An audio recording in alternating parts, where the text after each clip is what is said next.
What's up everybody, my name is Valreth, aka Sinric, and this is going to be a Fury DPS Warrior Guide on 1.12.1 Vanilla World of Warcraft.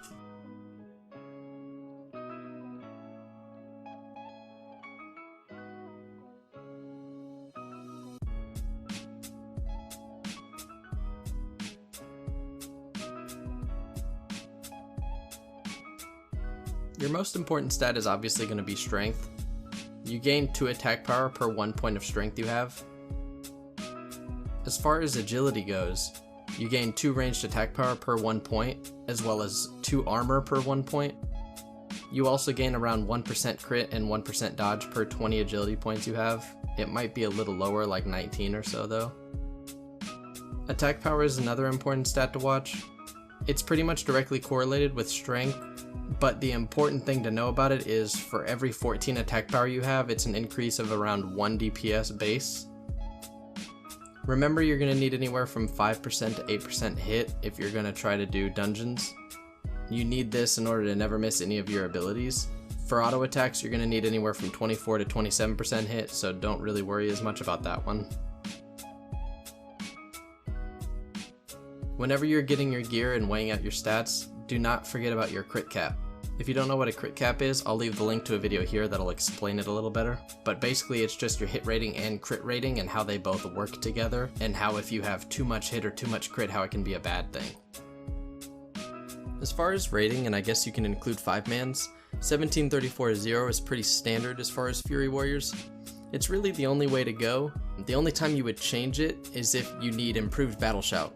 Sometimes raid groups would even have one warrior go improved battle shout and another warrior go improved cleave. Also maybe adding a point to piercing howl for utility.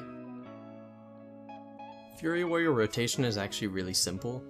Execute is going to be your highest priority ability, so when you hit execute phase, that's the only ability you should be using with your auto attacks. Anytime other than execute phase, Bloodthirst and Whirlwind are going to be the 2 abilities you use on cooldown.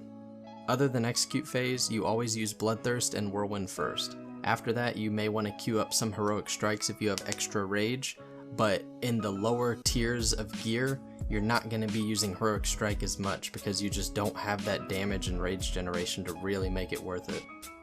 I would really recommend downloading an add-on if you can called Overpower Alert. Overpower can actually proc while you are in Berserker stance, and you can then switch and use Overpower in order to take advantage of the 50% extra crit from the talents, which gives you a really high chance of getting your flurry procs. Switching stance to Overpower is not worth it for the damage, but it is worth it to gain those flurry procs. Your 2 major cooldowns as a DPS warrior are going to be Death Wish and Recklessness. Death Wish basically increases your damage by 20% when used, but it also lowers your armor and resistances by 20%.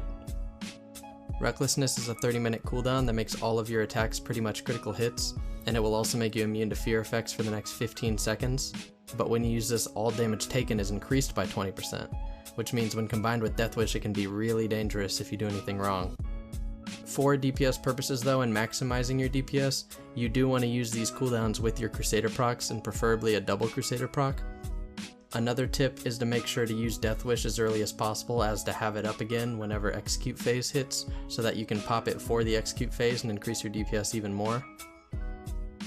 For the rest of the guide, I'm probably just going to leave up a list of consumables and also what I think would be some of the best gear to get before raiding. The gear is going to include not only plate pieces, but also maybe some mail and leather pieces. This is because some of the leather and mail pieces have some of the stats that we need, including crit and hit, whereas a lot of the plate gear might not provide that.